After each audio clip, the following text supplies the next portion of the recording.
Bonjour et bienvenue. En ce mois d'avril, on a la chance de vivre un moment vraiment spécial, un moment de renouveau universel. C'est cette pleine lune dont la puissance, vous allez voir, traverse les âges et les cultures. C'est une véritable invitation à la fois pour manifester nos désirs et pour nous purifier. Un pont en quelque sorte entre la sagesse ancienne et nos vies d'aujourd'hui. Alors, voilà notre parcours pour cette exploration. On va commencer par la signification cosmique de cette lune. Puis, on verra comment on peut très concrètement s'aligner avec ses énergies. C'est parti! Bon, première étape, on va essayer de comprendre la portée de cette lune. Parce que ce n'est pas juste une pleine lune comme les autres, non. Pour tout un tas de traditions, c'est un véritable point de bascule, un tournant. Et ce qui est fascinant, c'est que depuis des siècles, que l'on soit en Amérique du Nord, en Europe ou en Inde, ce moment lunaire a toujours symbolisé la même chose, la fin d'un cycle et la promesse vibrante d'un nouveau départ. D'accord, donc au-delà de son importance culturelle, cette lune porte une énergie astrologique bien particulière. Pour vraiment la décoder, on va se tourner vers un système ancestral, le Jyotish, l'astrologie védique. Alors là, le point crucial, c'est de comprendre où se trouve réellement la lune dans le ciel. Contrairement à l'astrologie occidentale qui est plus symbolique, le Jyotish se base sur ce qu'on peut observer, les constellations physiques. Et ça change tout. Notre pleine lune se trouve en fait dans le signe de la Vierge. Et pour être encore plus précis, au sein de la Vierge, la lune est dans un secteur du ciel qu'on appelle Hasta Nakshatra, la main dorée. Son énergie, c'est celle de la manifestation.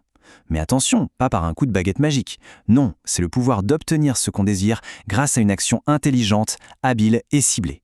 Il y a une histoire magnifique, tirée du Mahabharata, qui illustre ça à la perfection. C'est l'histoire de la princesse Savitri. Par sa seule intelligence et sa détermination sans faille, elle réussit à convaincre le dieu de la mort en personne de rendre la vie à son mari. C'est ça, l'énergie de Hasta. Cette énergie de manifestation, elle n'est pas juste dans le ciel, elle résonne directement dans notre corps.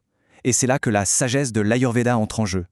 Voyons un peu comment on peut s'aligner sur cette vague purificatrice, peu importe où l'on se trouve sur la planète.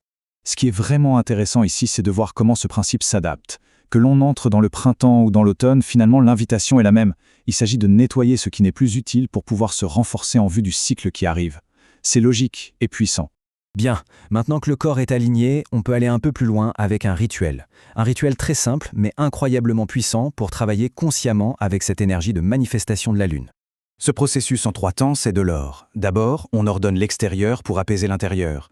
Ensuite, on nettoie son corps, un signal clair de libération. Et enfin, on déclare ses intentions, noir sur blanc pour avoir une clarté totale sur ce que l'on souhaite accueillir.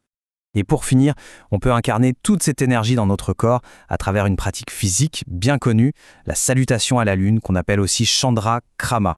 Contrairement à la salutation soleil qui est très linéaire, très yang, cette pratique est circulaire, elle est plus douce. Elle crée un flux presque rituel qui nous reconnecte au cycle de la nature et bien sûr au cycle de la vie. Alors la séquence nous emmène dans des postures d'ancrage, d'ouverture des hanches. On descend doucement d'un côté, on atteint un point central avec la posture de la guirlande, Malasana, et puis on remonte en miroir de l'autre côté. C'est un vrai cercle d'énergie. Et bien sûr, avant de commencer, la tradition veut que l'on pose une intention, un sankalpa. C'est une façon d'aligner le mouvement de notre corps avec une aspiration plus profonde de notre cœur. D'ailleurs, cette pratique est une belle invitation à partager son expérience, à se connecter avec une communauté. Si cette exploration vous parle, n'hésitez pas à partager vos ressentis. Et pour aller plus loin, les formations chez Yoga du Sud sont une excellente ressource. Finalement, s'il n'y avait qu'une seule chose à retenir, ce serait celle-ci. Cette pleine lune, c'est une puissante remise à zéro, une page blanche. Le véritable travail et la plus belle des opportunités, eh bien, il commence maintenant.